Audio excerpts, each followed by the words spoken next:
أيها الذين آمنوا اتقوا الله حق تقاته ولا تموتن إلا وأنتم مسلمون. بسم الله الرحمن الرحيم. يا أيها الناس اتقوا ربكم الذي خلقكم من نفس واحدة وخلق منها زوجها وبث منهما رجالا كثيرا ونساء واتقوا الله الذي تساءلون به والأرحام إن الله كان عليكم رقيبا.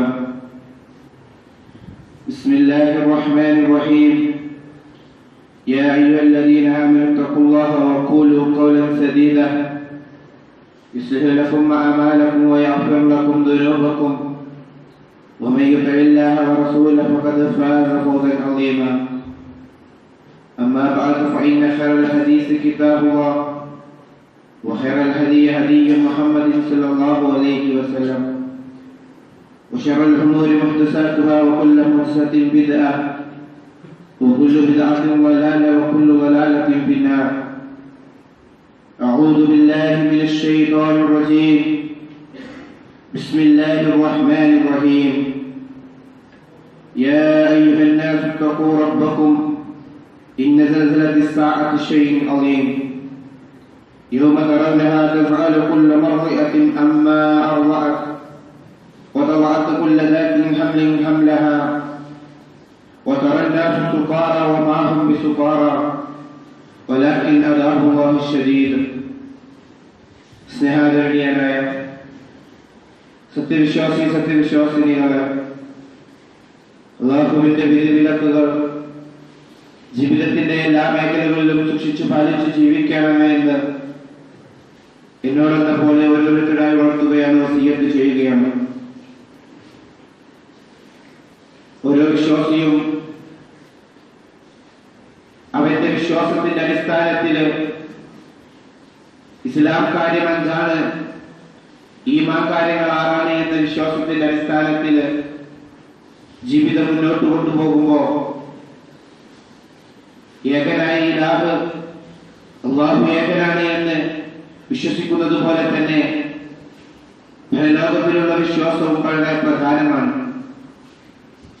യൗമുൽ ഖിയാമയെ കുറിച്ചിട്ട് വിശുദ്ധ ഖുർആനിൽ നിരവധി സ്ഥലങ്ങളിലായിട്ട് പരിചയപ്പെടുത്തുന്നുണ്ട്.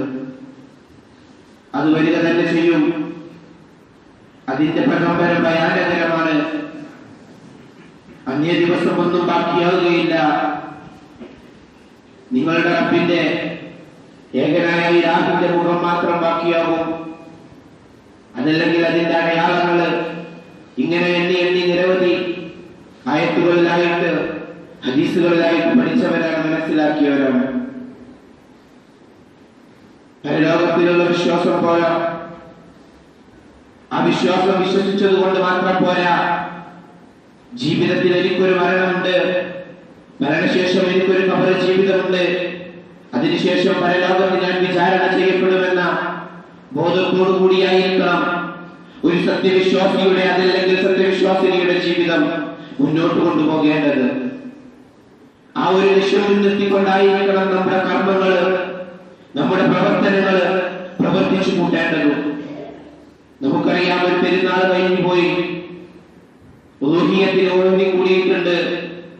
അത് നാളെ അല്ലാഹുവിന്റെ കോടതിയിൽ എനിക്കൊരു അമലായിട്ട്, എനിക്കൊരു സൽക്കർമ്മമായിട്ട് അതവിടെ ബാക്കിയുണ്ടോ എന്ന് എനിക്കോ നിങ്ങൾക്കോ അറിയില്ല. എന്നാൽ സത്യവിശ്വാസിയായി കൊണ്ട് ജീവിച്ചാൽ, ഞാൻ സത്യവിശ്വാസിയാണ് അല്ലെങ്കിൽ സത്യവിശ്വാസിനിയാണ്, അതുകൊണ്ട് തന്നെ തെറ്റിൽ നിന്നും മാറി നിൽക്കേണ്ടത് എന്ന ബോധത്തോടു കൂടി ജീവിക്കുമ്പോ അല്ലാഹു എനിക്ക് അതിനുള്ള അനുഗ്രഹം നൽകും, അതിനുള്ള പ്രതിഫലം എനിക്ക് നൽകുമെന്ന ബോധം നമ്മുടെ മനസ്സിലുണ്ടായിരിക്കും.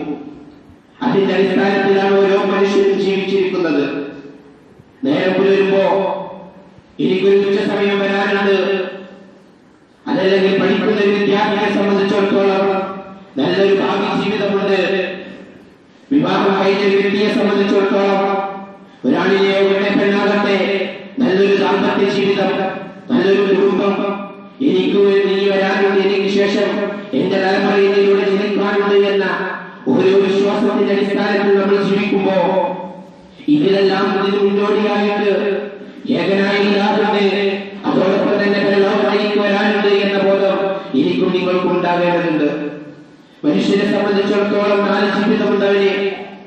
ആദ്യമായി അവൻ പിറവിയെടുക്കുന്നത് അവന്റെ ഉമ്മയുടെ ഗർഭാശയത്തിൽ എത്രയാണോ അവന്റെ നാഥൻ അവൻ കണക്കാക്കിയിട്ടുള്ള ജീവിതം, 7 മാസമോ 8 മാസമോ അതല്ലെങ്കിൽ പൂർണ്ണവാഴ്ച എത്തിയിട്ട് 10 മാസമോ, ഇങ്ങനെ ഒരു ഗർഭാവസ്ഥയിലുള്ള ജീവിതം എനിക്കും നിങ്ങൾക്കും കഴിഞ്ഞു പോയിട്ടുണ്ട്. അടുത്ത ജീവിതം ദുനിയാവിലുള്ളതാണ്. അവിടെ നല്ലോണം പണിയെടുത്താൽ, തെറ്റിനുള്ള അവസരങ്ങൾ ലഭിച്ചാൽ തെറ്റിൽ നിന്നും മാറിക്കൊണ്ട് എനിക്കൊരു മരണമുണ്ട്. ഇതിനു ശേഷമുള്ള ദുനിയാവിന് ശേഷമുള്ള ജീവിതം, ഖബറായിട്ടുള്ള ജീവിതമുണ്ട്. ആ ജീവിതം അടുത്ത് തന്നെ ഉണ്ടാകാം. എന്റെ മരണം എന്നെ പിന്തുടർന്നുകൊണ്ടേയിരിക്കുന്നുണ്ട് എന്ന ബോധത്തോടു കൂടിയിട്ട് സൽക്കർമ്മങ്ങൾ ചെയ്തുകൊണ്ട് ജീവിച്ചാൽ, ആ ദുനിയാവിൽ നല്ലപോലെ കഷ്ടപ്പെട്ട് ജീവിച്ചാൽ പരലോകവും നമുക്ക് വെളിച്ചമായിരിക്കും. നമ്മുടെ ഖബറും വെളിച്ചമായിരിക്കും. അവിടെയൊന്നും ഒരു പ്രയാസവും ഉണ്ടാവുകയില്ല. അതല്ലാതെ ദുനിയാവിൽ നല്ല കാര്യങ്ങൾക്ക് വേണ്ടിയിട്ട്, സുഖത്തിനും സന്തോഷത്തിനും വേണ്ടിയിട്ട് ദുനിയാവ് മാറ്റിവെക്കുകയാണ്. ഖബറായ ജീവിതം എനിക്ക് അതൊക്കെ അതിന്റെ വൈകി നടന്നോളൂ എന്ന ബോധത്തോടു കൂടിയിട്ടാണ് ഞാനും നിങ്ങളും ചിന്തിക്കുന്നത് എങ്കിൽ നമുക്ക് തെറ്റിപ്പോയി. ഈ ദുനിയാവ് കഴിഞ്ഞാൽ പിന്നീട് ഖബറായ ജീവിതമുണ്ട്. പിന്നീട് പരലോകത്തിൽ നിന്നും സ്വർഗത്തിലേക്കുള്ള സ്വർഗത്തിലും, അതെല്ലാം തിന്മ ചെയ്ത ബ്രഹ്മാദികളായിട്ടുള്ള ആളുകൾക്ക് നരകവും ഒരുക്കി വെച്ചിട്ടുണ്ട്. ഒരു ജീവിതം നമ്മളിൽ നിന്ന് കഴിഞ്ഞു പോയിട്ടുണ്ട്. ഈ ജീവിതത്തിൽ ഇന്നു തന്നെ മരണപ്പെട്ടു കഴിഞ്ഞാൽ, ഈ വെള്ളിയാഴ്ച ഈ ജുമാഇടയിൽ മരണപ്പെട്ടു കഴിഞ്ഞാൽ എനിക്ക് എന്താണുള്ളത് എന്ന ബോധം എനിക്കും നിങ്ങൾക്കും ഉണ്ടാകേണ്ടതുണ്ട്. ഇന്ന് പള്ളിയിലേക്ക് വരുമ്പോൾ ധരിച്ച ഈ വസ്ത്രം എന്തുകൊണ്ട് നാളെ അതല്ലെങ്കിൽ ഇന്ന് തന്നെ എന്റെ അയൽവാസികളും കുടുംബക്കാരും നാട്ടുകാരും ചേർന്നിട്ട് അയച്ചു മാറ്റുകയില്ല എന്ന് എനിക്കോ നിങ്ങൾക്കോ ഒരു ഉറപ്പുമില്ല. നമുക്കാർക്കും വാക്ക് തന്നിട്ടില്ല. നിന്റെ മരണം ഇപ്പോഴൊന്നുമില്ല എന്ന് എനിക്കോ നിങ്ങൾക്കോ അറിയില്ല. ആ മരണം വരുന്നതിന് മുമ്പായിട്ട് ഈ ലോകത്തെ ഈ ദുനിയാവിൽ നമുക്ക് ചിലതെല്ലാം ചെയ്തു തീർക്കേണ്ടതുണ്ട്. വിശുദ്ധ ഖുർആൻ പരിചയപ്പെടുത്തുന്നുണ്ട്. തിരുസുന്നത്തിന്റെ അടിസ്ഥാനമായിട്ട് ജീവിക്കാൻ വേണ്ടിയിട്ട് എല്ലാ കാര്യങ്ങളും പഠിപ്പിച്ചിട്ടുണ്ട്. ഇത് നമുക്ക് ജീവിച്ചാൽ മാത്രം മതി. അതുകൊണ്ടാണ് മുഖമായി ഓതി വെച്ചത്. സൂറത്തുൽ ഹജ്ജിലെ 1-2 ആയത്തുകൾ പറയുന്നു, യാ അയ്യുഹല്ലദീന ആമനൂ തഖൂ റബ്ബക്കും, ഏ മനുഷ്യരെ നിങ്ങൾ നിങ്ങളുടെ രക്ഷിതാവിനെ സൂക്ഷിക്കുവിൻ. ഏ മനുഷ്യരെ നിങ്ങൾ നിങ്ങളുടെ രക്ഷിതാവിനെ സൂക്ഷിക്കുവിൻ. എന്താണ് കാരണം? ഇന്ന സൽസലത്തി ശഅത്തി ശൈഇൻ അളീം, തീർച്ചയായിട്ടും അന്ത്യസമയത്തെ പ്രകമ്പനം അത് ഭയാനകരമായ ഒരു കാര്യമാണ് കേട്ടോ. അന്ത്യസമയം വരുന്നതിന് ചെയ്യും അതിന്റെ ഭയാനകരം, അത് ഭയങ്കര ഭയാനകരമായ ഒരു കാര്യമാണ് കേട്ടോ എന്ന് പഠിപ്പിച്ചു തരുന്നു. പിന്നീട് പറയുന്നു, അന്നേ ദിവസം നിങ്ങൾക്ക് കാണാം വിളയൂട്ടിക്കൊണ്ടിരിക്കുന്ന ഏതൊരു പെണ്ണും തന്നെ വിളയൂട്ടുന്ന കുഞ്ഞിനെ കുറിച്ച് അശ്രദ്ധയിലാകുന്ന ദിവസം. നമുക്കറിയാം, ഒരു മാതാവ് എത്രയോ കഷ്ടപ്പെട്ടിട്ടാണ് ഒരു കുഞ്ഞിനെ വളർത്തി വലുതാക്കുന്നത്. മാതാവും പിതാവും കണ്ണാണോ വളരുന്നത്, കൈയാണോ വളരുന്നത്, കാലാണോ വളരുന്നത് എന്ന് വിചാരിച്ച് വളരെ സൂക്ഷ്മമായിട്ട് വളർത്തുന്ന ആ കുഞ്ഞിനെ കുറിച്ചിട്ട് അന്നേ ദിവസത്തിന്റെ ഭയാനകത പറയുവാണെന്ന് വിശുദ്ധ ഖുർആൻ പരിചയപ്പെടുത്തുകയാണ്. വിളയൂട്ടിക്കൊണ്ടിരിക്കുന്ന ഏതൊരു ഉമ്മയും ഏതൊരു പെണ്ണും തന്നെ വിളയൂട്ടുന്ന കുഞ്ഞിനെ കുറിച്ചിട്ട് അശ്രദ്ധയിലാകുന്ന ദിവസം. പിന്നീട് പറയുന്നു, അന്നേ ദിവസം ഗർഭാവതിയായി ഏതൊരു പെണ്ണും പ്രസവിക്കുന്ന ദിവസം.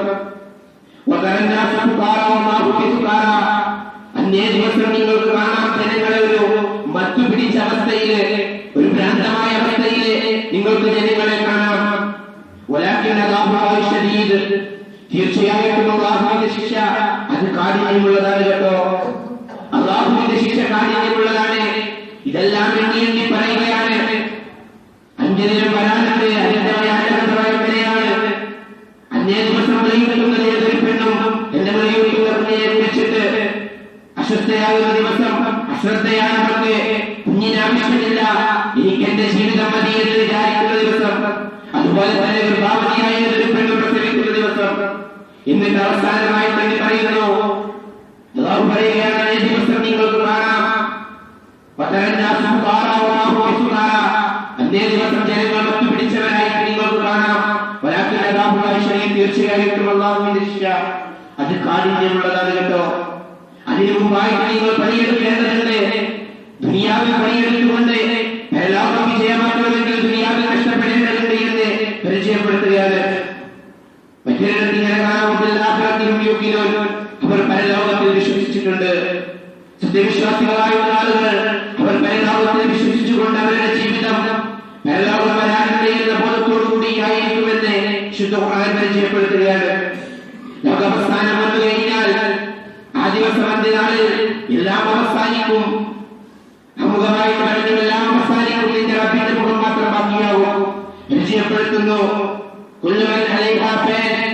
എല്ലാം അവസാനിക്കും. അന്നേ ദിവസം എല്ലാം അവസാനിക്കും. അന്നേ ദിവസം ബാക്കിയാകും നിന്റെ റബ്ബിന്റെ മുഖം. എങ്ങനെയുള്ള റബ്ബാണ്? മഹത്വവും മാന്യവുമായിട്ടുള്ള നിന്റെ രക്ഷിതാവിന്റെ മുഖം മാത്രം ബാക്കിയാകുമെന്ന് പരിചയപ്പെടുത്തുമ്പോ ഞാനും നിങ്ങൾ മനസ്സിലാക്കേണ്ടതുണ്ട്. വിശുദ്ധ ഖുർആനിൽ ഒരു പരിധിയില്ല, നിരവധി തവണ എണ്ണി പറഞ്ഞിട്ടുണ്ട്. സൂറത്തുൽ കാരിയ മുഴുവനായിട്ട് അൽ കാരിയ മുതൽ സൂറത്തുൽ കാരിയ മുഴുവനായിട്ട് പറയുകയാണ്. അവസാനം നാളുൽ ഹാമിയ, കത്തിച്ചെലിക്കുന്നതിന്റെ കാത്തിയാണ്. അതിന്റെ ശിക്ഷയെ കുറിച്ചിട്ടും അത് വരാനുണ്ട്. അതിന്റെ ഫലം എങ്ങനെയാണ് എന്ന് ഒരു സൂറത്തിൽ മുഴുവൻ പറയുകയാണ്. ഇവിടെയാണ് ഞാൻ നിങ്ങൾ മനസ്സിലാക്കേണ്ടത്. ഇത് ഇന്ന് സംഭവിക്കുമോ എന്ന് സംഭവിക്കുമെന്ന് എനിക്ക് നിങ്ങൾക്ക് അറിയുകയില്ല. എന്നാൽ ചില കാര്യങ്ങളുടെ അടയാളങ്ങളുടെ അടിസ്ഥാനത്തിൽ ആ ദിവസത്തിനെ, ആ ഭയാനകമായ ദിവസത്തിനെ കുറിച്ചിട്ട് നിരവധി പേരിൽ അറിയപ്പെടുന്നു.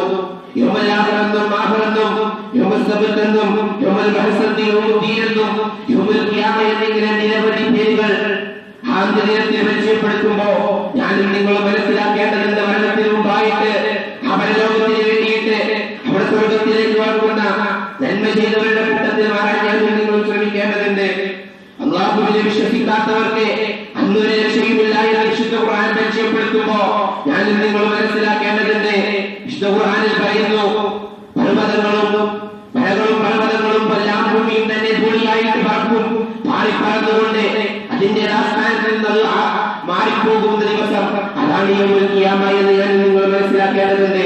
വിശുദ്ധ ഖുർആനിൽ പറഞ്ഞു, കുല്ലു നഫ്സിൻ ദാഇഖത്തുൽ മൗത്ത് കുല്ലു നഫ്സിൻ ദാഇഖത്തുൽ മൗത്ത് ഫഇന്നമാ തുവഫൂന ഉജൂറക്കും യൗമൽ ഖിയാമ ഫമൻ സുഹ്സിയ അനിന്നാർ വദഖുലൽ ജന്ന ഫഖദ് ഫാസ് ഇന്നൽ ഹയാത്തദ് ദുനിയ ഇല്ലൽ മതാഉൽ ഖുറൂർ.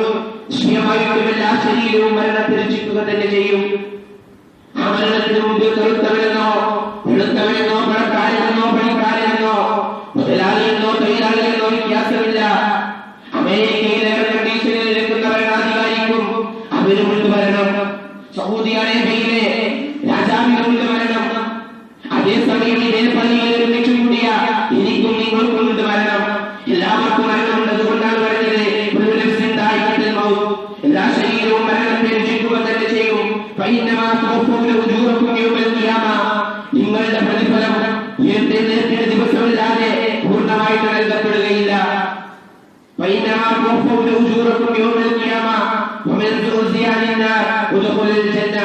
അന്നേ ദിവസം ആരാണോ നരകത്തിൽ നടത്തപ്പെടുന്നത്, ആരാണോ സ്വർഗത്തിൽ പ്രവേശിക്കുന്നത്, അവൻ വിജയിച്ചു കഴിഞ്ഞു. അക്ഷര ഖുർആൻ പരിചയപ്പെടുത്തിയ വിജയികളുടെ കൂട്ടത്തിൽ എനിക്കും നിങ്ങൾക്കും മാറേണ്ടതുണ്ട്. അഹമ്മദായതുകൊണ്ടോ മുഹമ്മദായതുകൊണ്ടോ ഫാത്തിമയായതുകൊണ്ടോ ഖദീജയായതുകൊണ്ടോ എനിക്കോ നിങ്ങൾക്കോ സ്വർഗത്തിൽ പ്രവേശിക്കാൻ സാധ്യമല്ല.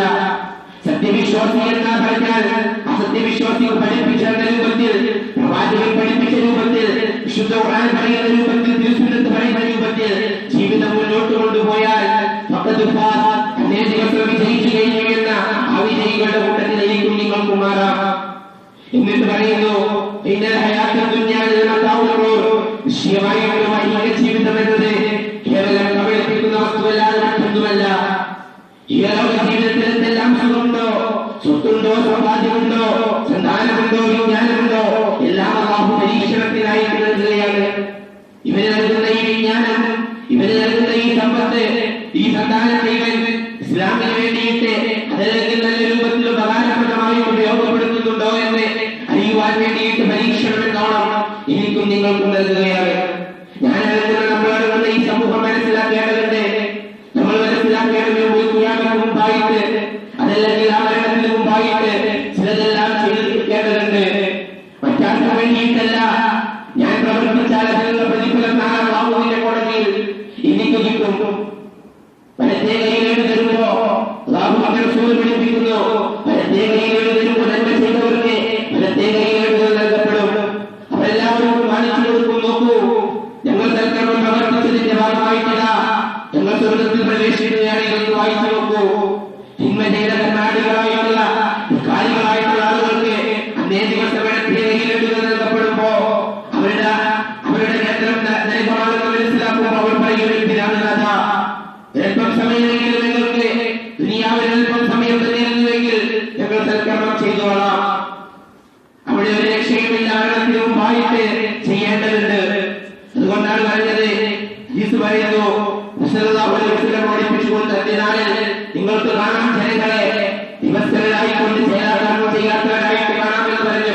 ചിന്തയോ വിചാരമോ ഇല്ല. എനിക്കെന്റെ ജീവൻ മതി, എനിക്കെന്റെ ശരീരം മതി. അവർക്ക് തന്റെ ശരീരം സ്വർഗത്തിലേക്ക് എത്തിക്കാനുള്ള ഉത്സാഹത്തിലായിരിക്കും. അപ്പോൾ ആരും തന്നെ നോക്കുകയില്ല. ഇങ്ങനെ ഒരു ദിവസം എനിക്കും നിങ്ങൾക്കും വരാനുണ്ട്. ആ ദിവസത്തിന് മുമ്പായിട്ട്, അതല്ലെങ്കിൽ മരണത്തിന് മുമ്പായിട്ട് ഇതെല്ലാം ചിന്തിക്കേണ്ടതുണ്ട്. ഞാൻ നമ്മളെ വരെയും ഉൾപ്പെടുത്തി അനുഗ്രഹിക്കുമാറാകട്ടെ.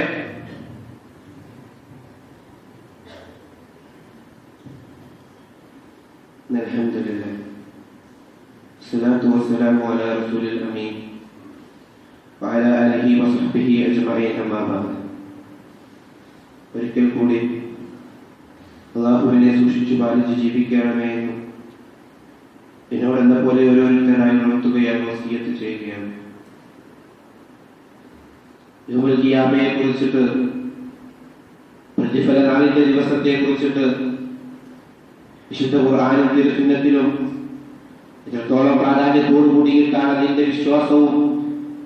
വിശ്വാസത്തിലുപരിയായിട്ട് ഒരു സത്യവിശ്വാസിനി ജീവിക്കേണ്ടത് എന്ന് ഞാനും നിങ്ങളും മനസ്സിലാക്കിയിട്ടുണ്ട്. സൂറത്തുൽ ഫാത്തിഹയിൽ പറയുന്നു, മാലിക് യൗമിദ്ദീൻ, പ്രതിഫല നാളിന്റെ ഉടമസ്ഥനാണ് നാഥൻ. അവൻ ജീവിപ്പിച്ചു മരിപ്പിച്ചുക മാത്രം ചെയ്യുകയില്ല. ദുനിയാവിൽ വെച്ച് നന്മ ചെയ്തവർക്ക് സ്വർഗവും തിന്മ ചെയ്തവർക്ക് നരകവും ഒരുക്കി വെച്ചിട്ടുള്ള തക്കതായ പ്രതിഫലം നൽകുന്ന പ്രതിഫല നാളിന്റെ ഉടമസ്ഥനാണ് നാഥൻ. അതുകൊണ്ടാണ് പറയുന്നത്, മരണത്തോടു കൂടിയിട്ടൊന്നും അവസാനിക്കുന്നില്ല. ഖബറിന്റെ ഒരു ജീവിതമുണ്ട്. ശേഷം സ്വർഗത്തിലേക്കാണോ നരകത്തിലേക്കാണോ മനുഷ്യരെ ഒരുമിച്ച് കൂടുന്ന ദിവസം നന്മ ചെയ്തവർ സ്വർഗത്തിലേക്കും തിന്മ ചെയ്തവർ നരകത്തിലേക്കും പോകും. പിന്നീട് അവർക്കായിരിക്കും അത് ശാശ്വതമായിട്ടുള്ള ജീവിതമായിരിക്കും. നന്മ ചെയ്തവർക്ക് ശാശ്വതമായിട്ട് സ്വർഗത്തിലും, തിന്മ ചെയ്തവർക്ക്, ധിക്കാരം പ്രവർത്തിച്ചവർക്ക്, ധർമാടികളായിട്ട് ജീവിതം നയിച്ചവർക്ക് നരകവുമാണ് അല്ലാഹു ഒരുക്കി വെച്ചിട്ടുള്ളത്. മരണത്തോടു കൂടിയിട്ടൊന്നും അവസാനിക്കുന്നില്ല. മരണത്തോടു കൂടിയിട്ടെല്ലാം അവസാനിക്കുകയാണ് എങ്കിൽ നന്മ ചെയ്തവർക്ക് ആര് സ്വർഗം നൽകും? തിന്മ ചെയ്ത ധർമാടികൾക്ക് ആര് നരകം നൽകും? അവർക്ക് ശിക്ഷ ആര് നൽകുമെന്ന് ചോദ്യം അവിടെ വരികയാണ്. ഇവിടെയാണ് ഇസ്ലാം എന്ന മതം പഠിപ്പിക്കുന്നത്. മരണത്തോടു കൂടിയിട്ടൊന്നും അവസാനിക്കുന്നില്ല. ഉയർത്തെഴുന്നേൽപ്പിന്റെ ദിവസമുണ്ട്. അന്നാരാണോ നരകത്തിൽ പോകുന്നത്, നരകത്തിൽ നിന്ന് അകറ്റപ്പെടുന്നത്, സ്വർഗത്തിൽ പ്രവേശിക്കുന്നത്, അവൻ വിജയിച്ചു കഴിഞ്ഞു. തീർച്ചയായിട്ടും ഈ ദുനിയാവിൽ എന്തൊക്കെ നിങ്ങൾക്ക് നൽകുന്നുണ്ടോ, എന്തൊരു സുഖം നിങ്ങൾ അനുഭവിക്കുന്നുണ്ടോ, എല്ലാം പരീക്ഷണമാണ്. ഇന്ന് ഇതുപോലെ ഒരുമിച്ച് കൂടി ജുമാഅത്ത് ഞാനും നിങ്ങളും ഇതുപോലെ നല്ല വസ്ത്രം ധരിച്ച് സുഗന്ധം പൂശിയിട്ട് എനിക്ക് വെള്ളിയാഴ്ച വേണം, അതിന്റെ പ്രതിഫലം വേണമെന്ന ബോധത്തോടു കൂടിയിട്ട് ഞാനും നിങ്ങളും മടങ്ങുന്ന നമ്മൾ പള്ളിയിലേക്ക് വന്നു എങ്കിൽ നമ്മളെ പോലെ എത്രയോ ചെറുപ്പക്കാരികൾ, യുവാക്കൾ, യുവതികൾ, ഗസയിലും പലസ്തീനിലുമുള്ള ആളുകൾ മുസ്ലിമായി എന്നതിന്റെ പേരില് ഒരു നേരം പോലും ഇസ്ലാമിന്റെ ഒരു വാക്ക് പോലും ഉച്ചരിക്കാൻ കഴിയാതെ മുസ്ലിമായതിന്റെ പേരിൽ ത്യാഗം സഹിച്ചുകൊണ്ട് പ്രയാസം അനുഭവിക്കുന്ന എത്രയോ പേരുണ്ട്. ഈ അവസരത്തിൽ നമ്മൾ അല്ലാഹുവിനെ സ്തുതിക്കേണ്ടതുണ്ട്.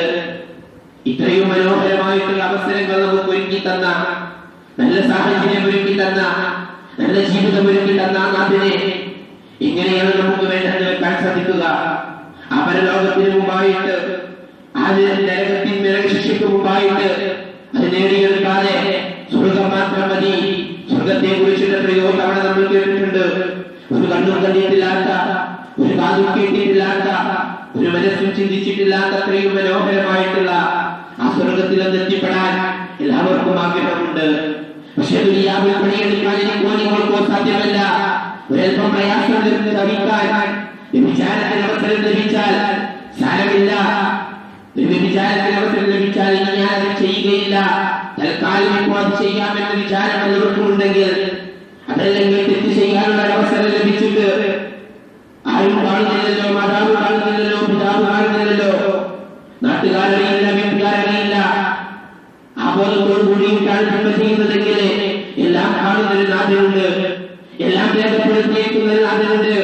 നാളെ ഖിയാമയിൽ എല്ലാം രേഖപ്പെടുത്തിയത് വായിക്കുമ്പോ ഇതെല്ലാം രേഖപ്പെടുത്തി ഉത്തരവാദിത്വത്തോടുകൂടിയിട്ട് നിൽക്കാനേ എനിക്കും നിങ്ങൾക്കും സാധ്യമാവുകയുള്ളൂ.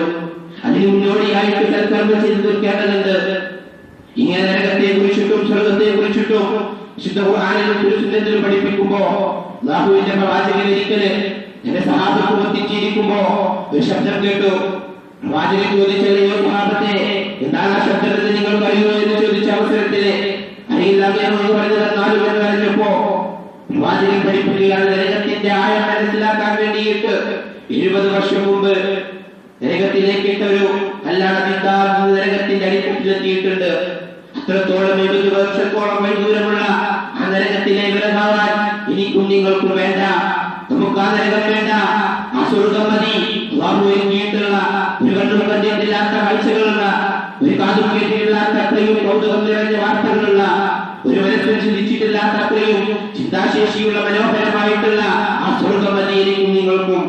അവിടുത്തെ തീയെ കുറിച്ചിട്ട് നരകത്തെ തീയെ കുറിച്ചിട്ട് പറഞ്ഞത് ദുനിയാവിലെ തീയിന്റെ 60-70 ഇരട്ടിയാണ്. അതിലെ 70 അംശം മാത്രമേ ഉള്ളൂ.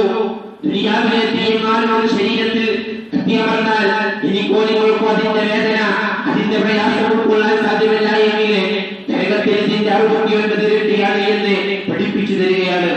നരകത്തിലെ ഏറ്റവും ചെറിയ ശിക്ഷയെ കുറിച്ചിട്ട് പറഞ്ഞത് അത് അബൂ ത്വാലിബിനാകുന്നു. അബൂ ത്വാലിബിനെയാണ് ഏറ്റവും ചെറിയ ശിക്ഷ നരകത്തിലെ. അബൂ ത്വാലിബിനെ ചെറിയ ശിക്ഷയായിട്ട് പരിചയപ്പെടുത്തുന്നത് ഒരു തീയന്റെ ചെരുപ്പണിയിക്കും. അബൂ ത്വാലിബിന്റെ പാദങ്ങളിലേക്ക് ആ ചെരുപ്പ് അണിഞ്ഞു കഴിഞ്ഞാൽ, പാദം ആ ചെരുപ്പ് സ്പർശിച്ചു കഴിഞ്ഞാൽ അബൂ ത്വാലിബിന്റെ മസ്തിഷ്കമത തലച്ചോളത തിളച്ചു മറിയുമെന്നാണ് പറയുന്നത്.